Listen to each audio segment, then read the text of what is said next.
Had to, when she found out from my sister and she came to me and asked me about it, and I still really couldn't even tell her. I had to say, well, I had sex with the girl and he was there.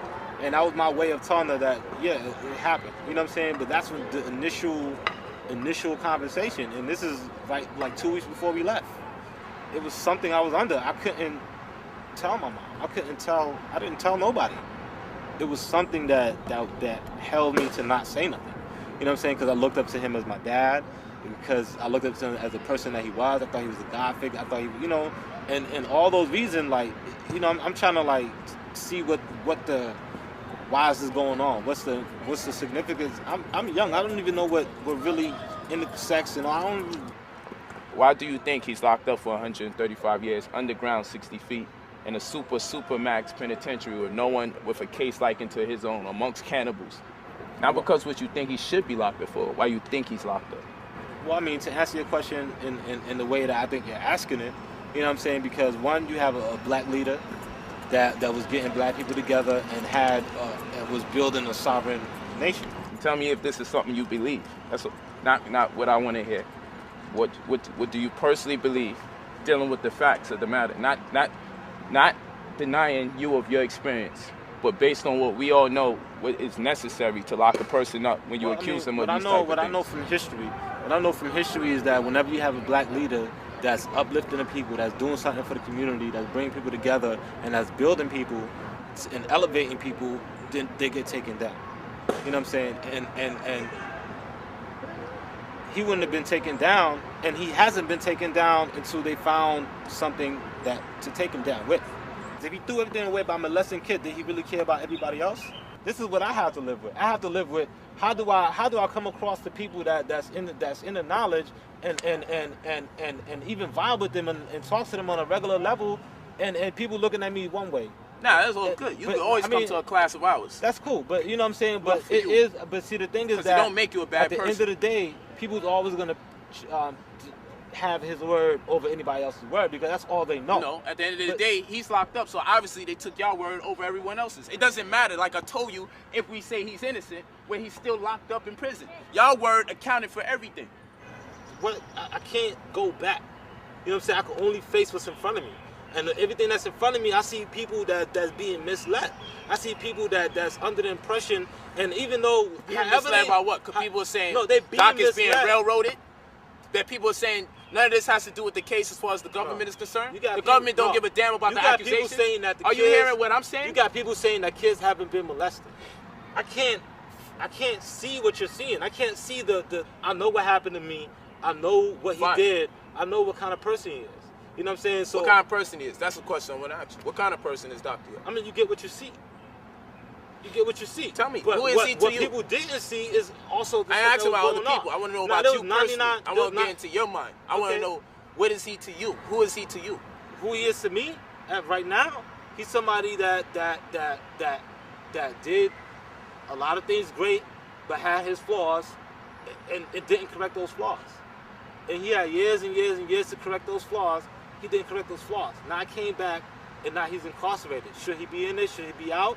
Someone like him shouldn't be incarcerated if they uplifted the community and doing what he did. But if you're gonna do that, and on top of that, still do the wrong thing for years and years and years, then you definitely shouldn't be out on the streets. That's if I was the devil, the perfect devil is the one who's gonna be a pastor, a preacher, or the one doing the right thing, and actually the one doing the wrong thing and send you to hell. That's the perfect devil right there.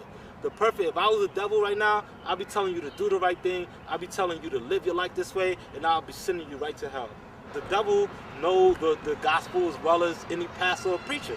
So if the devil is going to do his job, what better way to do it than to have everybody lifting themselves or doing the right thing, and in actuality, it's like they're going up, but they're going this way. It's not just up. It's like they're going up and they're going astray. You know what I'm saying? That's the only really way that the devil could do his job, is to deceive people into thinking that he's actually God, to deceive people into thinking that he's actually Christ. That's why they say you will have false prophets and false messiahs. I would respect a wolf. If I was a sheep, I would respect a wolf that approached me and tried to hunt me down than a wolf that came in sheep clothing. my whole argument in this whole situation is, should people be locked up based on what people believe? I got the right to be angry. You know why? Because the Lord promises me something different. The Lord promises me that we will lock people up beyond a shadow of a doubt. That's what the Lord promises me. Yeah. But in this case, it was up to 12 people to have that reasonable doubt or not.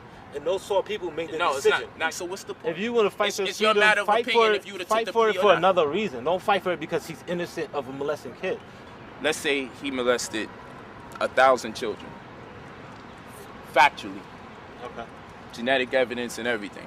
Things that we don't deny scientifically. We say, wow, okay, true.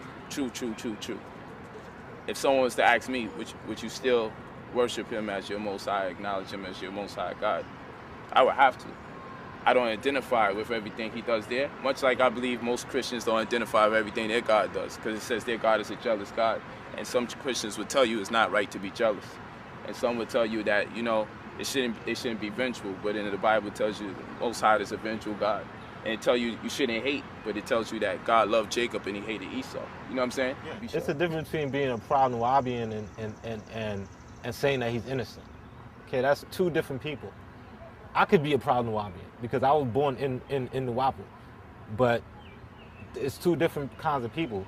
Are you got people, Nubian, if that's the case? I can be, but how can I be a proud Nubian if the Nubians are saying that he's innocent and I'm saying that this happened to me? Yeah, so now it